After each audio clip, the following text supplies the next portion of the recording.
689 million, means 9.2% of the world population lives in extreme poverty according to the World Bank. And in Asia, 329 million people lives in multidimensional poverty. Multidimensional poverty means poor health or malnutrition, lack of education, living in hazardous environment, and which covers all the dimensions of the poverty. So to resolve such issues, United Nations General Assembly UNGA set Sustainable Development Goal SDG 2030, in which there are 17 goals and 169 targets. Now what India is doing for the first goal of SDG 2030, that is zero poverty, and with this how you can contribute to this goal, and according to you what causes poverty. Hi, I am Rakshita Shah and you are watching Triple. You must be said unemployment and poor education are the basic cause of poverty, and you are absolutely correct. But with these there are many other reasons which leads to poverty.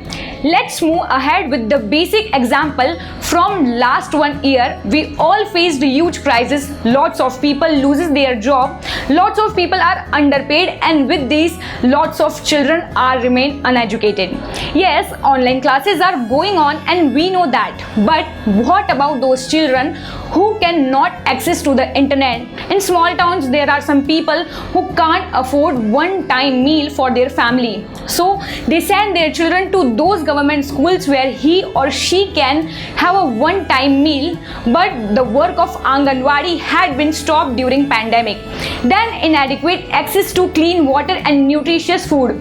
Currently more than 2 billion people don't have access to clean water at home, while over 800 million people suffering hunger. For doing work, a person need energy and a clean water, because lack of clean water and food causes illness. Even if clean water sources are available, they are often located far from poor and rural communities. This means that women and girls collectively spend many hours every day walking long distance to fetch water. That precious time could be used for working or getting an education to help secure job later in life. Third is climate change. Climate events like drought, flooding, and severe storms disproportionately impact communities already living in poverty. Why? Because many of the world's poorest population rely on farming or hunting and gathering to eat and earn a living. They often have only just enough food and assets to last through the next season, and not enough reserves to fall back on in the event of a poorest harvest. Then lack of infrastructure.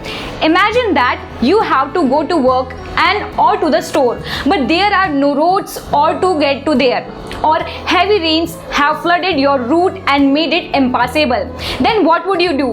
A lack of infrastructure, from roads, bridges and wells to cables for light, cell phones and internet, that isolates community living in the rural areas. They are living in off the grid, means inability to go to school, work or market to buy and sell goods.